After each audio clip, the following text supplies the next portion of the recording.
नमस्कार दोस्तों, कैसे हैं आप लोग। स्वागत करता हूं आप सभी का अवंतिका के इस ऑनलाइन प्लेटफॉर्म पर। तो दोस्तों, जो हमारी पिछली क्लास थी, जो कि हमने मध्यकालीन भारत की शुरुआत हम कर चुके थे, जो कि पार्ट 1 के रूप में आपको प्लेलिस्ट में दिखाई दे सकती है और दिखेगी, वैसे बनाई है तो। और दूसरा पार्ट भी आपको प्लेलिस्ट में आज डल जाएगा दोस्तों। फिर अगर मैं बात करूं कि आपने इससे पहले जो पढ़ा था, वो हम बात करें प्राचीन भारत के इतिहास की पूरी जानकारी या पूरे वीडियोस हम लगभग 10 से 11 वीडियोस के माध्यम में या 500 से 600 ऑब्जेक्टिव्स के माध्यम से हम उन्हें पूर्ण किया था। और वैसे ही हमारा मध्यकालीन भारत रहेगा। और आपकी जानकारी के लिए बता दूं कि जितने भी लोग आज हमारे साथ जुड़े हैं, वो चैनल को सब्सक्राइब कीजिए और जो भी आपके डाउट्स होते हैं वो आप कमेंट्स में लिखिए, ताकि जो नेक्स्ट सेशन रहेगा, जो कल का रहने वाला है, उसमें 5 मिनट में केवल मैं आपके डाउट सॉल्व करूंगा। अगर कोई भी व्यक्ति, किसी को भी हिस्ट्री का किसी भी प्रश्न संबंधित कोई डाउट रहता है, तो वो मुझे कमेंट कीजिए ताकि मैं उसके प्रश्नों का आंसर दे पाऊं। ठीक है दोस्तों, तो आज की क्लास हमारी एमपीपीएससी, एसएससी हो, चाहे रेलवे हो, चाहे एमपी कांस्टेबल की एग्जाम हो, चाहे यूपीएससी की एग्जाम हो, सभी के लिए बहुत महत्वपूर्ण क्लास होने वाली है। तो इसे मिस ना करें और जितने भी लोग जुड़े हैं, सब्सक्राइब कर दीजिए, एक बार ठोक दीजिए सब्सक्राइब। बढ़ते हैं हमारे पहले प्रश्न की तरफ और हमारा पहला प्रश्न है दोस्तों, अल बरूनी किसके शासन काल में भारत आया था। तो सबसे हम समझते हैं मोहम्मद मोहम्मद गजनवी या महमूद गजनवी। महमूद गजनवी के जो दरबार में शासनकाल में इतिहासकार रहते थे, उनका नाम था अल बरूनी, फिरदौसी, उद्बी उद्बी और वेहाकी। उद्बी और वेहाकी, ये चारों लोग जो थे, वो महमूद गजनवी का शासनकाल के दरबारी इतिहासकार हुआ करते थे। ठीक है, जिसमें से अल बरूनी और उद्बी और वेहाकी मोहम्मद गजनवी के साथ ही भारत आए थे। और ये जो चारों लोग हैं, ये इन्हीं का संबंध इनके शासनकाल से भी संबंधित है। वहीं मैं बात करूं अल बरूनी की, तो अल बरूनी ने एक पुस्तक लिखी थी जिसका नाम है तहकीकात तहकीकात ए हिंद।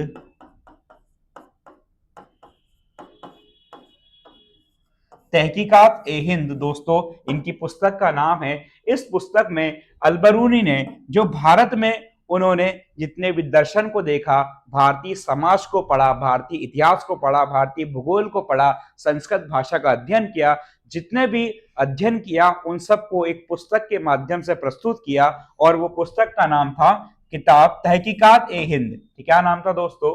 तहकीकात ए हिंद। इसे किताबुल हिंद भी कहा जाता है। क्या कहा जाता है दोस्तों? किताबुल ए हिंद भी कहा जाता है। क्लियर है इतनी बात दोस्तों? ठीक है, तो अल बरूनी किसके शासनकाल में आए थे? तो इसका सही आंसर होगा महमूद गजनवी। क्या होगा दोस्तों? महमूद गजनवी। क्लियर है इतनी बात? आपको क्वेश्चन क्लियर हुआ? ठीक है, एक चीज और बता देता हूं कि फिरदौसी की पुस्तक का नाम शाहनामा था। क्या था दोस्तों? शाहनामा। फिरदौसी की पुस्तक का जो नाम था, वो था शाहनामा। क्लियर है इतनी बात? चलो बढ़ते हैं नेक्स्ट प्रश्न की तरफ। निम्नलिखित में से कौन सा शासक दास गुलाम राजवंश से संबंधित है? तो हम बात करते हैं दास वंश की या गुलाम वंश की। तो सबसे पहले समझिए कि जो गौरी था, जो कि आपके गजनी साम्राज्य से था, गौरी का एक दास था या गुलाम था, उसका नाम था कुतुबुद्दीन ऐबक। कुतुबुद्दीन ऐबक।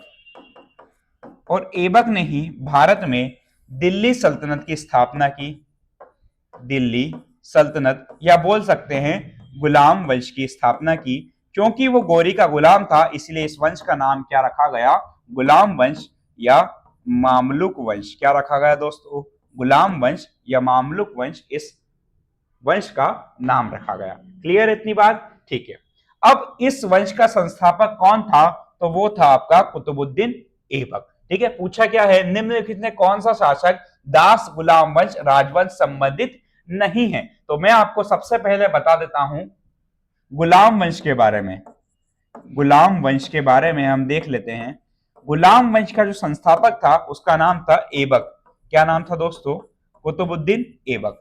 कुतुबुद्दीन ऐबक के बाद जो अगला शासक बनता है उसका नाम आता है आराम शाह। क्या आता है दोस्तों? आराम शाह। आराम शाह के बाद जो अगला राजा आता है उसका नाम है इल्तुतमिश। क्या है नाम? इल्तुतमिश। ठीक है। इल्तुतमिश के बाद जो अगला शासक आता है उसका नाम है रुकनुद्दीन रुकनुद्दीन फिरोज। क्या आता है दोस्तों? रुकनुद्दीन फिरोज। रुकनुद्दीन फिरोज की अगर हम बात करें तो अगली शासिका आती है रजिया सुल्तान। रजिया सुल्तान। ठीक है दोस्तों, रजिया सुल्तान तक का शासक यहां पर देखने को हमें मिलता है। ठीक है, जो कि प्रथम महिला शासिका मानी जाती है। ठीक है, उसके बाद आते हैं आपके बहरम शाह। बहरम शाह, मसूद शाह, नासिरुद्दीन महमूद, नासिरुद्दीन महमूद। नासिरुद्दीन महमूद के बाद बात करें तो आता है आपका बलबन, जो कि एक महान शासक था जिसने रक्त एवं लोह की नीति का अनुसरण किया। बलबन के बाद आता है कै खुसरो। कै खुसरो। और नेक्स्ट आता है लास्ट कैकुबाद। कैकुबाद, जो कि अंतिम राजा होता है। तो ये गुलाम वंश की वंशावली थी दोस्तों। फिर से मैं एक बार बता देता हूं आपको। ऐबक, आराम शाह, इल्तुतमिश, रुकनुद्दीन फिरोज, रजिया सुल्तान, बहरम शाह, मसूद शाह, नासिरुद्दीन महमूद, बलबन, कै खुसरो और कैकुबाद, ये गुलाम वंश की वंशावली हुआ करती थी। अब हमारे प्रश्न की तरफ देख लेते हैं कि गुलाम वंश में संबंधित शासक कौन है। तो यहां पर देखिए, शाहजहां, इसका संबंध मुगल काल से है। अकबर मुगल काल से है। हुमायूं मुगल काल से है। क्या इल्तुतमिश हमें दिखाई दे रहा है? हाँ सर, दिखाई दे रहा है। तो उसका सही आंसर क्या होगा? इल्तुतमिश होगा। ठीक है दोस्तों, बढ़ते हैं हमारे नेक्स्ट प्रश्न की तरफ। दक्षिण अफ्रीका यात्री इब्न बतूता किसके शासनकाल में भारत आया था? तो याद रखिएगा कि इब्न बतूता, ठीक है, जो कि एक मोरक्को यात्री था। जो कि एक मोरक्को यात्री था। मोरक्को यात्री इब्न बतूता भारत में आया था। ये किसके शासनकाल में आया था? तो याद रखिएगा, ये मोहम्मद बिन तुगलक के शासनकाल में आया था, जिसे हम एमबीटी भी कहते हैं। क्या कहते हैं दोस्तों? एमबीटी भी कहते हैं। यह इब्न बतूता ने लगभग 30 वर्षों तक देश विदेशों की यात्रा की थी दोस्तों। और लगभग 1,17,000 किलोमीटर की पद यात्रा के बाद इन्होंने काफी अध्ययन करके एक पुस्तक में लिखा था जिसका नाम था रिहला। ठीक है, इस रिहला पुस्तक में इनके 30,000 वर्षों के जो घूमने की जानकारी है और 1,70,000 किलोमीटर तय करने की जानकारी है, और वहां से जो भी इन्होंने सामग्री इकट्ठी की उन सब की जानकारी आपको रिहला पुस्तक से प्राप्त होती है। तो क्लियर दोस्तों, मोरक्को यात्री था, इसका सही आंसर होगा सी। बढ़ते हैं हमारे नेक्स्ट प्रश्न की तरफ। महमूद गजनवी ने भारत पर कितनी बार आक्रमण किया? बहुत ही अच्छा प्रश्न है दोस्तों। महमूद गजनवी ने 1000 ईस्वी से लेकर 1027 ईस्वी तक भारत में कुल 17 आक्रमण किए। कितने आक्रमण किए दोस्तों? भारत में कुल 17 आक्रमण किए। और 17 आक्रमण में जो सबसे महत्वपूर्ण आक्रमण था वो 16वां आक्रमण, जो कि आपके गुजरात में सोमनाथ मंदिर पर किया था दोस्तों। गुजरात में सोमनाथ मंदिर पर किया था। क्लियर है इतनी बात? अब जब सोमनाथ मंदिर पर आक्रमण किया था तो यहां से इसको 20 लाख दिनार की प्राप्ति हुई थी दोस्तों। 20 लाख दिनार यानी 20 लाख सोने के सिक्के ये यहां से लूट कर ले गया था। और लूटने के बाद इन्होंने मंदिर को ध्वस्त करा दिया था, मूर्तियों को ध्वस्त करा दिया था। और उसी के बाद इसने उपाधि धारण की थी बुत शिकन की। बुत शिकन या मूर्ति भंजक। बुत शिकन या मूर्ति भंजक की उपाधि धारण की थी। इसका मतलब ये चाहता था कि इतिहासकार इसे लुटेरे के रूप में ना याद करें, बल्कि इसे एक मूर्ति भंजक या मूर्तियों को तोड़ने वाला के रूप में याद करें, क्योंकि इस्लाम धर्म का कट्टर अनुयायी था और ये मूर्ति पूजा का विरोधी था। ठीक है दोस्तों, तो यहां से इसने 20 लाख दिनार प्राप्त किए थे। अब इसका जो अगला आक्रमण होता है, 17वां आक्रमण, वो होता है जाटों के विरुद्ध। किसके विरुद्ध होता है दोस्तों? जाटों के विरुद्ध होता है। जाटों के विरुद्ध इसलिए होता है दोस्तों, क्योंकि जब ये 20 लाख दिनार लेके जा रहा था तो रास्ते में ही जाटों ने इस पर आक्रमण कर दिया था और काफी सारा सोना यहां से लूट कर ले गए थे। तो अंतिम अभियान जो इसने किया था वो जाटों के विरुद्ध किया था। इसके लिए सही आंसर होगा 17। बढ़ते हैं हमारे नेक्स्ट प्रश्न की तरफ। किसने अपने आप को खलीफा घोषित किया था? तो देखिए दोस्तों, खलीफा जो कि इस्लाम का सबसे ऊंचा पद हुआ करता था, खलीफा, जो कि मैं आपको बता भी चुका हूं कि जो अंतिम खलीफा थे उनका नाम था मुस्तफा कमाल पाशा। क्या नाम था दोस्तों? मुस्तफा कमाल पाशा। ये अंतिम खलीफा हुआ करते थे। अब हम बात करते हैं खलीफा की, किसने अपने आप को खलीफा घोषित किया। तो याद रखिएगा, मुबारक शाह खिलजी। ठीक है, मुबारक शाह खिलजी। अगर मैं बात करता हूं खिलजी वंश की, तो खिलजी वंश का संस्थापक था जलाल उद्दीन फिरोज खिलजी था दोस्तों। जलालुद्दीन फिरोज खिलजी इस वंश का संस्थापक था और इसी वंश का जो अंतिम संस्थापक था उसका नाम था मुबारक शाह खिलजी। क्या था दोस्तों? मुबारक शाह खिलजी इस वंश का अंतिम शासक हुआ करता था। इसी ने अपने आप को घमंड में चूर होकर, घमंड में, ये खमंड लिख दिया दोस्तों, खमंड आज खाया था मैंने घर पे इसीलिए खमंड याद रहा। ठीक है, घमंड में चूर होकर इसने खलीफा पद की उपाधि धारण कर ली और ये करी थी मुबारक शाह खिलजी ने। ठीक है दोस्तों, बढ़ते हैं नेक्स्ट प्रश्न की तरफ। लोदी वंश का संस्थापक कौन था? तो सबसे पहले देखिए लोदी वंश। ठीक है, लोदी वंश का जो संस्थापक था वो था आपका बहलोल लोदी। कौन था? बहलोल लोदी था दोस्तों। क्लियर है इतनी बात? अब हम बात करते हैं बहलोल लोदी के बाद जो अगला शासक आता है उसका नाम था सिकंदर लोदी। सिकंदर लोदी। और सिकंदर लोदी के बाद जो आता है उसका नाम था इब्राहिम लोदी। कौन था दोस्तों? इब्राहिम लोदी। क्लियर है इतनी बात? अब पूछा गया है लोदी वंश का संस्थापक कौन था, तो याद रखिएगा लोदी वंश का संस्थापक कौन है, तो वो है आपका बहलोल लोदी। ठीक है, और इस वंश का, लोदी वंश का अंतिम शासक कौन है, तो वो है इब्राहिम लोदी। क्लियर इतनी बात? ठीक है, तो सही आंसर क्या होगा इसका दोस्तों? बहलोल लोदी। बढ़ते हैं हमारे नेक्स्ट प्रश्न की तरफ। भारतीय इतिहास में बाजार नियमों मूल्य नियंत्रण प्रणाली पद्धति की शुरुआत किसने की थी? तो याद रखिएगा कि बाजार नियमों और मूल्य नियंत्रण पद्धति की शुरुआत करने वाला व्यक्ति जो था उसका नाम था अलाउद्दीन खिलजी। क्या था दोस्तों? अलाउद्दीन खिलजी। क्यों की थी इसने ऐसी व्यवस्था? क्योंकि उस समय मंगोलों का आक्रमण का डर भारत में मंडरा रहा था और मंगोलों के आक्रमण से बचने के लिए इसने एक स्थायी सेना की शुरुआत की थी। अब इतनी बड़ी स्थायी सेना इसने शुरुआत की थी, सभी को ज्यादा वेतन देना पॉसिबल नहीं था, इसीलिए इसने क्या किया था, एक मार्केट की शुरुआत की थी, एक बाजार नियंत्रण प्रणाली की शुरुआत की थी, जहां पर सैनिकों को कम मूल्य में, हम बात करें कपड़े हो, चाहे अनाज हो, चाहे घोड़े हो, चाहे जानवर हो, कम मूल्य में प्राप्त हो पाए, जिसे आज के टाइम पे हम बोलते हैं एमआरपी।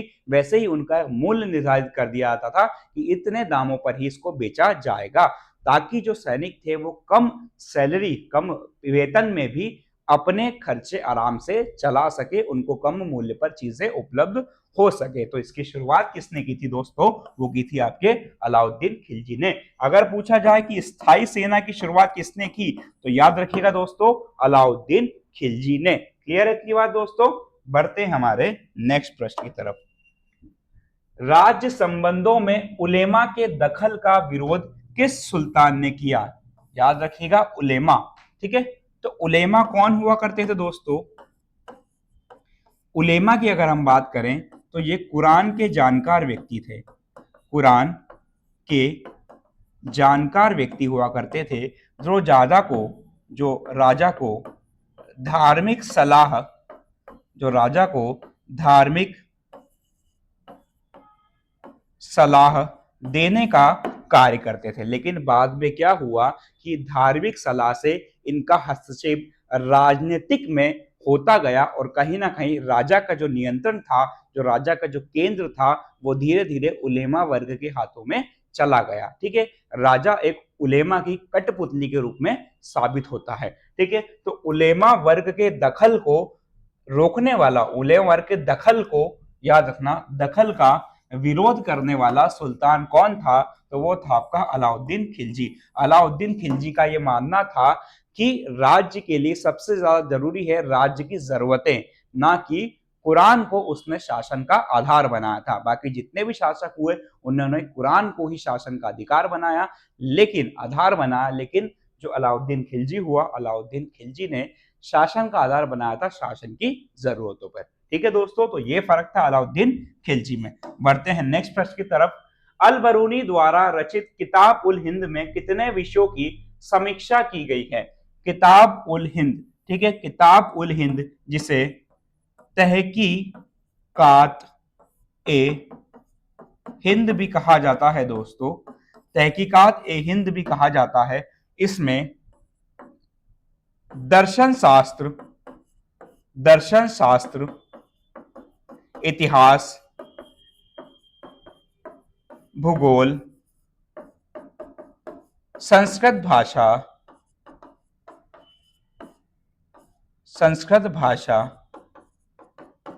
सभी चीजों का अध्ययन किया था, जिसलिए हम कह सकते हैं कि इसने गणित, इतिहास, भूगोल, विज्ञान, दर्शन का अध्ययन किया था। इसलिए इसका सही आंसर होगा इनमें से सभी।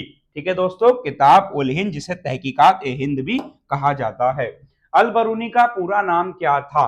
तो देखिए, अल बरूनी का पूरा नाम था अबू रेहान मोहम्मद। क्या नाम था दोस्तों? अबू रेहान मोहम्मद। अल बरूनी एक उपनाम है, अल बरूनी एक उपनाम है जिसका अर्थ होता है बहार। क्या होता है दोस्तों? बहार, क्योंकि ये अपने गृह क्षेत्र से बाहर निवास करते थे। अबू अब्दुल्ला, अबू अब्दुल्ला किसका नाम है? तो ये नाम है आपका Ibn Battuta, Ibn Battuta. Ibn Battuta का जो पूरा नाम है उसका नाम है अबू अब्दुल्ला। ठीक है दोस्तों, बढ़ते हैं नेक्स्ट प्रश्न की तरफ। अबू अल बरूनी के अनुसार अंत्यज किसे कहा गया है? तो सबसे पहले समझिए दोस्तों, अंत्यज क्या होता है। अगर मैं बात करूं अंत्यज, अंत्यज मतलब होता है अछूत। क्या होता है दोस्तों? अंत्यज मतलब होता है अछूत। क्लियर है बात इतनी? अब मैं बात करूं ऐसे लोग जिनका व्यवसाय, ऐसे लोग जिनका व्यवसाय धोबी, मछुआर, ठीक है, चमार आदि हुआ करता था, उन्हें क्या कहा गया? अंत्यज या अछूत कहा गया। उन्होंने ये भी बताया था अल बरूनी ने कि ये लोग शहर या नगर से बाहर रहा करते थे, और जब भी ये शहर में आते थे तो कहीं ना कहीं ये उच्च वर्ग लोगों से दूर रहा करते थे। उनके सामने आने की अनुमति इन्हें नहीं थी दोस्तों। तो याद करिएगा दोनों। ठीक है, इसका सही आंसर होगा दोनों। बढ़ते हैं नेक्स्ट प्रश्न की तरफ। 11वीं सदी के भारत का दर्पण किसे कहा जाता है? याद रखिएगा, पूछा गया है दर्पण। तो याद रखिएगा, ये कहा जाता है किताब उल हिंद जिसे तहकीकात ए हिंद भी कहा जाता है दोस्तों। ठीक है, इसमें दर्शन शास्त्र, भूगोल, इतिहास, संस्कृत भाषा, ठीक है, अन्य ग्रंथों का अध्ययन किया गया था और उसको एक पुस्तक में निखारा गया जिसका नाम था किताब उल हिंद। इसीलिए इसको भारत का दर्पण भी कहा जाता है दोस्तों। बढ़ते हैं नेक्स्ट प्रश्न की तरफ। वेहिंद का युद्ध 1008-1009 में किनके बीच हुआ था? तो दोस्तों सबसे पहले आप समझिए इस कहानी को कि अगर मैं बात करूं हिंदू शाही वंश, हिंदू शाही वंश जो कि भारत के पश्चिम उत्तर भारत के पश्चिम उत्तर भाग में शासन कर रहे थे। ठीक है, ये पश्चिम उत्तर जो भारत था वहां पर हम बात करें, ये एक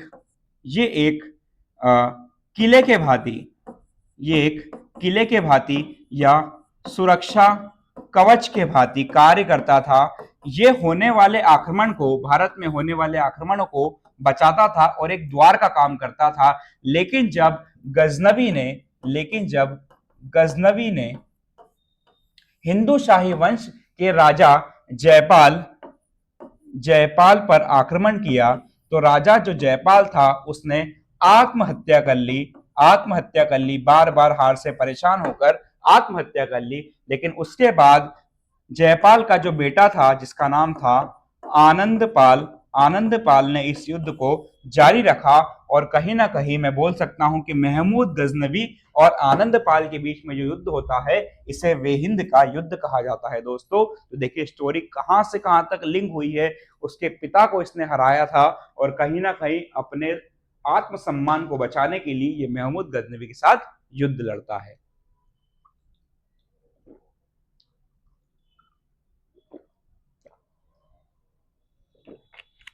ठीक है दोस्तों, नेक्स्ट देखते हैं हमारा प्रश्न। दिल्ली सल्तनत का प्रथम सुल्तान जिसने स्थायी सेना की नींव रखी।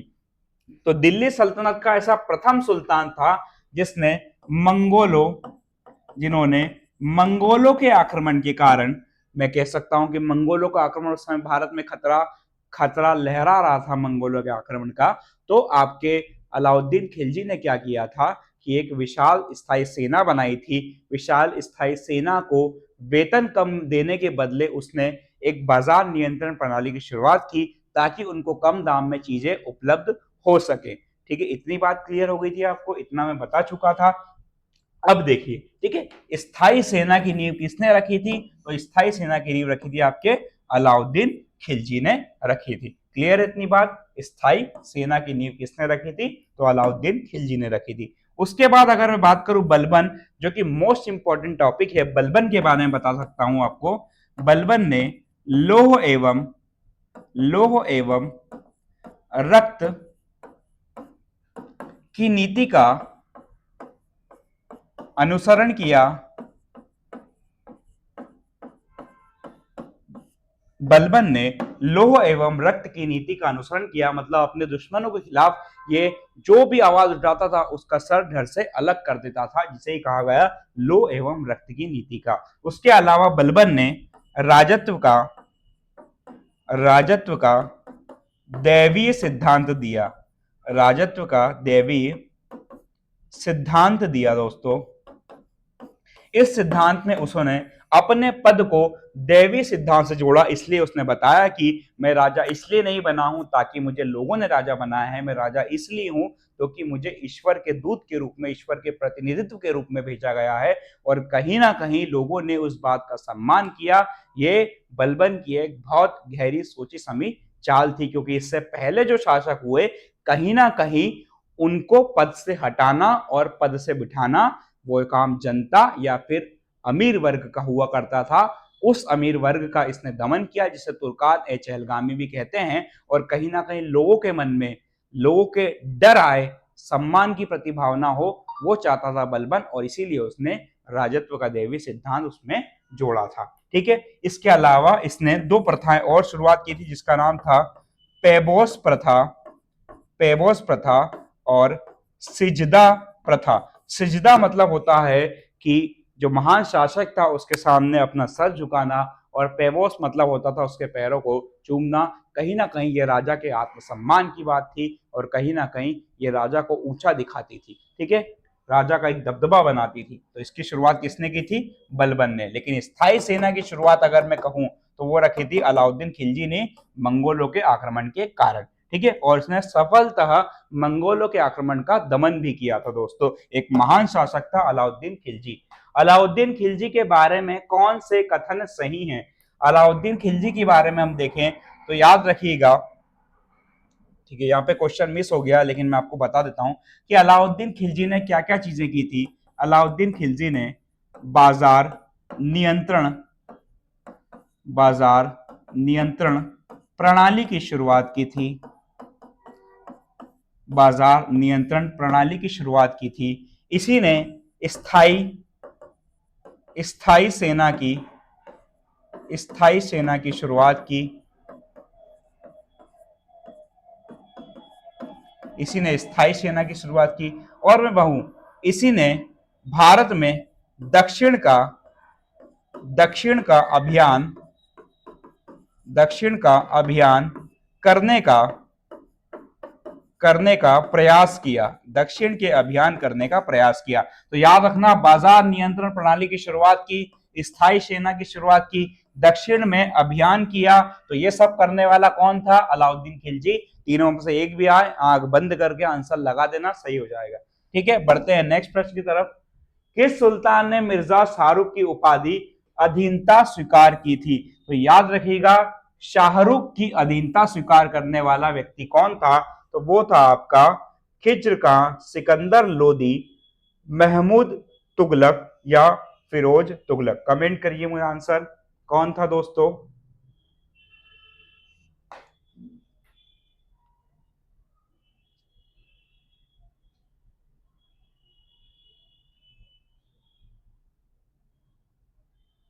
ठीक है, तो इसका सही आंसर होगा खिज्र खां। ठीक है, खिज्र खां। अगर मैं बात करूं, गुलाम, खिलजी, तुगलक, सैयद सैयद वंश सैयद वंश का शासक था, जो संस्थापक था, उसका नाम था खिज्र खां। क्या नाम था दोस्तों? खिज्र खां। ठीक है, खिज्र खां सेना में था। खिज्र खां सेना में था किसकी? तो ये तैमूर की सेना में था। ठीक है, जब तैमूर ने भारत पर आक्रमण किया जब तैमूर ने भारत पर आक्रमण किया तो तैमूर को पंजाब का शासक नियुक्त किया था। तैमूर को पंजाब का सॉरी तैमूर ने सैयद वंश के जो खिज्र खां था उसको पंजाब का शासक नियुक्त किया था। ठीक है, अब शासक पंजाब का कौन बन चुका है? खिज्र खां। बनाया किसने?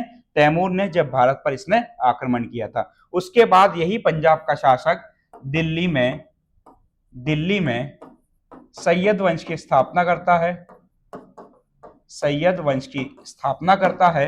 और जब तैमूर लंग की मृत्यु हो जाती है और जब तैमूर लंग की मृत्यु हो जाती है तो तैमूर लंग के बाद जो उसका उत्तराधिकारी आता है, उसका बेटा आता है, उसका नाम था शाहरुख। उसका नाम था शाहरुख। और यही शाहरुख जो था, कहीं ना कहीं सैयद वंश के जो संस्थापक था, जिनका नाम था खिज्र खां, इनका बादशाह था। ठीक है, खिज्र खां अपने आप को इनका प्रतिनिधित्व मानता था।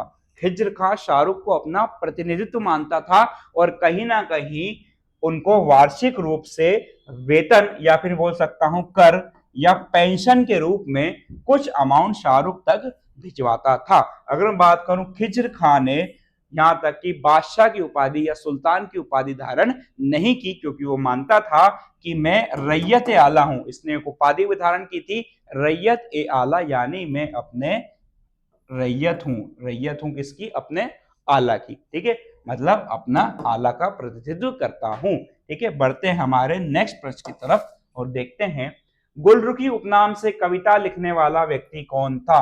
तो याद रखिएगा, सिकंदर लोदी इसका मूल नाम था, लेकिन ये गुलरुखी उपनाम से कई कविता लिखता था। ये एक विद्वान था, ये कहीं ना कहीं कवि था, सिकंदर लोदी। इसका संबंध है लोदी वंश से। ठीक है, ये दूसरा शासक था जिसका नाम था सिकंदर लोदी। और सिकंदर लोदी के बाद जो अगला शासक आता है उसका नाम था इब्राहिम लोदी। और इब्राहिम लोदी का युद्ध होता है बाबर के साथ और बाबर इस युद्ध में इब्राहिम लोदी को पराजित कर देता है, जिसके बाद दिल्ली में मुगल वंश की स्थापना होती है। ठीक है दोस्तों, तो बढ़ते हैं हमारे नेक्स्ट प्रश्न की तरफ। सिकंदर लोदी की अगर हम बात करें तो इसे सुन्नी सम्राट भी कहते हैं। याद रखिएगा दोस्तों कि सुन्नी सम्राट किसे कहते हैं? तो सुन्नी सम्राट सिकंदर लोदी को कहते हैं, क्योंकि ये कट्टर सुन्नी था और इसने शरीयत शरीयत का कानून जोर शोर से लागू किया था। तो बढ़ते हैं हमारे नेक्स्ट प्रश्न की तरफ। रजिया सुल्तान के संबंध में असत्य कथन कौन सा है? इल्तुतमिश से उत्तराधिकारी बनाया था, तो बिल्कुल सही बात है। इल्तुतमिश ने इसे अपने होते हुए उत्तराधिकारी नियुक्त किया था, क्योंकि ये तलवारबाजी कूटनीति में प्रबल थी। जनता की सहायता ये शासन करने पाया, ठीक है, तो बिल्कुल सही है कि इसके पहले जो शासक बन गया था उसका नाम था रुकनुद्दीन फिरोज, लेकिन जनता ने रुकनुद्दीन फिरोज को गद्दी से हटाया और रजिया को अपना सुल्तान नियुक्त किया। याकूत को नायाब बनाया, तो याद रखना याकूब जिसका प्रेमी भी था उसे अमीर आखुर यानी मतलब होता है घोड़े का सरदार, घोड़े के सरदार, इतना बड़ा पद दे दिया था अमीर याकूत को। यह भी सही है। तुर्क सामंतों का मजबूत किया, तो बिल्कुल ये गलत है दोस्तों। तो सही आंसर कौन सा होगा? इसमें पूछा गया असत्य कौन सा है, तो वो फोर्थ असत्य है। बढ़ते हैं नेक्स्ट प्रश्न की तरफ। बलबन से संबंधित असत्य कथन कौन सा है? तो बलबन से संबंधित असत्य कथन को देख लेते हैं। बलबन ने चहलगानी दल का दबाया था, ठीक है। चहलगामी दल कौन होता था? तो 40 तुर्कों का दल हुआ करता था, या फिर अमीरों का दल हुआ करता था, या कह सकते हैं आप अमीर आखुर जिसे हम कहते हैं, जिसे चहलगामी भी कहते हैं। ये 40 सरदारों का एक दल हुआ करता था। कहीं ना कहीं मैं बोलूं कि राजा को पद पर हटाना और राजा को पद पर बिठाना, ये नियंत्रण किसके हाथ में आ चुका था? तो इन्हीं 40 चहलगामी के हाथ में आ चुका था। लेकिन अगर हम बात करें बलबन ने क्या किया कि चहलगामी दल को दबाया, इसने दैवी सिद्धांत दिया, जिससे कि ये साबित हुआ कि राजा मैं हूं और मैं ही डिसाइड करूंगा कि राजा कौन बनेगा और कौन राजा गद्दी पर बैठेगा। इसने कहीं ना कहीं चहलगामी दल का दमन किया था, ठीक है, उनकी शक्तियों को कम किया था। लो एवं रक्त की नीति का अनुसरण किया था, तो बिल्कुल सही है। बलबन ने लो एवं रक्त की नीति का अनुसरण किया था। उन्होंने जो भी उसके सामने खड़ा होता था, जो भी उसके सामने आवाज उठाता था, उसके सामने उसका सर धड़ से अलग कर दिया जाता था। दीवान ए अर्ज बनाया, ठीक है। दीवान ए अर्ज नहीं बनाया था दोस्तों। दीवान ए अर्ज बनाने वाले व्यक्ति थे अलाउद्दीन खिलजी। तो इसका सही आंसर क्या हो जाएगा? अलाउद्दीन खिलजी, जो कि आंसर होगा सी, दीवान ए अर्ज बनाया। नेक्स्ट देख लेते हैं। मोहम्मद गौरी के आक्रमणों का कौन सा परिणाम नहीं हुआ? तो मोहम्मद गौरी के आक्रमणों का कौन सा परिणाम नहीं हुआ था? तो केंद्रीय सत्ता मजबूत करना, राजत्व केंद्रित करना, नगर क्रांति, या इनमें से कोई नहीं। तो गौरी ने केंद्रीय सत्ता को मजबूत किया था, बिल्कुल सही है। राजस्व केंद्रित किया था, बिल्कुल सही है। लेकिन कोई साक्ष्य नहीं मिलता कि उस समय नगरीय क्रांति हुई थी, तो इसका आंसर होगा सी। बढ़ते हैं नेक्स्ट प्रश्न की तरफ। अलाई दरवाजा किसका मुख्य द्वार है? बिल्कुल अच्छा प्रश्न दोस्तों, बहुत गहरी बात है, समझिएगा। अलाई दरवाजा, अगर मैं बात करता हूं दिल्ली में कुतुब मीनार की जिसकी नींव रखी थी ऐबक ने, किसने रखी थी दोस्तों? जिसकी नींव रखी थी कुतुबुद्दीन ऐबक ने। अब कुतुब मीनार में ही एक मस्जिद है जिसका नाम है कुव्वत उल इस्लाम मस्जिद। कुव्वत उल इस्लाम मस्जिद इस कुतुब मीनार में है, और इस कुव्वत उल इस्लाम मस्जिद का जो दरवाजा है, उसी दरवाजे का नाम है अलाई दरवाजा। क्या नाम है दोस्तों? अलाई दरवाजा। अब कुव्वत उल इस्लाम मस्जिद और कुतुब मीनार का निर्माण तो ऐबक ने करा दिया, लेकिन इस दरवाजे का निर्माण किसने कराया था? ठीक है, तो याद रखिएगा, इस दरवाजे का निर्माण अलाउद्दीन खिलजी ने कराया था दोस्तों। किसने कराया था? अलाउद्दीन खिलजी ने कराया था, ठीक है। ये दरवाजा किसका मुख्य द्वार है? तो याद रखिएगा, ये कुतुब मीनार का मुख्य द्वार है, जो कि अभी मैं आपको बता चुका हूं। बढ़ते हैं नेक्स्ट प्रश्न की तरफ। इब्राहिम लोदी के बारे में असत्य कथन कौन सा है? तो इब्राहिम लोदी के बारे में देख लेते हैं। क्रूर था, बिल्कुल सही है। अमीरों की खिलाफत की, बिल्कुल सही है। इन्होंने अमीरों के साथ कभी भी अच्छा व्यवहार नहीं किया। महान निर्माता था, ठीक है, देख लेते हैं इसको एक बार। दौलत खान ने बाबर को बुलाया था, ये समझ लेते हैं। तो इब्राहिम लोदी के समय क्या होता है? इब्राहिम लोदी के समय क्या होता है कि राणा सांगा, कहीं इतिहासकार बताते हैं कि राणा सांगा ने भी बाबर को न्योता दिया था भारत में आक्रमण करने का, ठीक है। दूसरा है दौलत खां लोधी, दौलत खां लोधी, जिन्होंने भारत में न्योता दिया था किसको, बाबर को आक्रमण करने का। किस पर वो आक्रमण करने का न्योता दिया था, आपके इब्राहिम इब्राहिम लोधी पर। और यही आक्रमण के बाद 1526 में दिल्ली सल्तनत का पतन होता है और यही मुगल वंश की शुरुआत होती है। तो इसका सही आंसर क्या होगा दोस्तों, महान निर्माता, कि उसने किसी प्रकार के महान निर्माता का निर्माण नहीं किया था। भारत पर दूसरा तुर्क आक्रमण करने वाला कौन था, तो याद रखिएगा कि भारत पर पहला जो तुर्क आक्रमण हुआ था वो किया था आपके मोहम्मद गजनवी ने। किसने किया था दोस्तों, मोहम्मद गजनवी ने पहला तुर्क आक्रमण किया था। और अरब आक्रमण की बात करें तो पहला अरब आक्रमण करने वाला था मोहम्मद बिन कासिम। ठीक है दोस्तों, लेकिन अभी बात चल रही है तुर्कों की, तो तुर्कों को पहले देख लेते हैं। तुर्कों की तरफ से आक्रमण किया था मोहम्मद गजनवी ने, और दूसरा आक्रमण जो किया था वो किया था महमूद गौरी ने। तो इसका सही आंसर क्या हो जाएगा दोस्तों, भारत पर दूसरा आक्रमण किसने किया था, तो बिल्कुल गजनवी ने, क्योंकि जो गौरी था उस गौरी का संबंध किससे है, तो उस गौरी का संबंध है, सॉरी इसमें दे ही रखा है आपको, गौरी आंसर है। ठीक है, तो इसका सही आंसर क्या हो जाएगा, गौरी। ठीक है, क्या आंसर हो जाएगा, गौरी। गजनवी कौन था, तो इसका संबंध महमूद गजनवी से है, महमूद गजनवी, जिसने भारत पर कुल 17 बार आक्रमण किए थे। तो महमूद गजनवी गजनवी का था, और जो गौरी का था वो संसवनी वंश का था, संसवनी वंश, याद रखना। ठीक है, क्लियर है। देखो गजनवी जो था, महमूद गजनी जो था वो गजनवी वंश का था, या इसे यामिनी वंश भी कहते हैं, क्या कहते हैं, यामिनी वंश भी कहते हैं। लेकिन जो गौरी था वो संसवनी वंश का था। तो भारत पर दूसरा तुर्क आक्रमण करने वाला गौरी था और प्रथम आक्रमण करने वाला महमूद गजनवी था। क्लियर है, बढ़ते हैं नेक्स्ट प्रश्न की तरफ।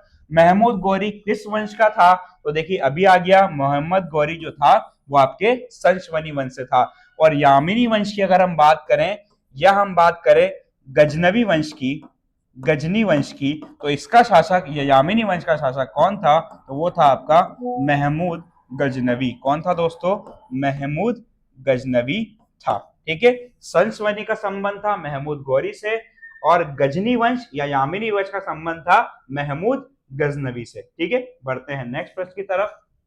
मोहम्मद गौरी को किस नाम से जाना जाता है, तो याद रखिएगा मोहम्मद गौरी को शहाबुद्दीन के नाम से जाना जाता है। दोस्तों किसके नाम से जाना जाता है, मोहम्मद गौरी को शहाबुद्दीन के नाम से जाना जाता है, जिसका अर्थ होता है, शहाबुद्दीन का अर्थ होता है धर्म का तारा। क्या अर्थ होता है दोस्तों, धर्म का तारा। तो दोस्तों आज थे हमारे 25 प्रश्नों की ये जो क्लास थी, अति महत्वपूर्ण क्लास, जो आज यहाँ पर समाप्त होती है। कल हम देखेंगे पार्ट तृतीय को, जो कि कल हमारा आने वाला है।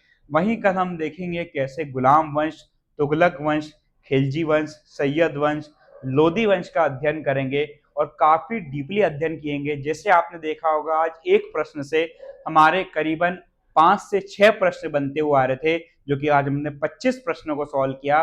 25 इंटू 5 लगभग 125 क्वेश्चन आज हमने बना लिए। मैं समझता हूँ 125 क्वेश्चन को याद करने में आपको कम से कम 4 से 5 घंटे का समय लगेगा, लेकिन हमारी इस क्लास के माध्यम से वो 25 प्रश्न केवल आप मात्र आधे घंटे में याद कर सकते हैं। तो बढ़ते रहिए, इसी के साथ अपने साहस को बढ़ाते रहिए और कहीं ना कहीं सफलता जरूर प्राप्त होगी दोस्तों। तो मिलते हैं कल, तब तक के लिए टेक केयर।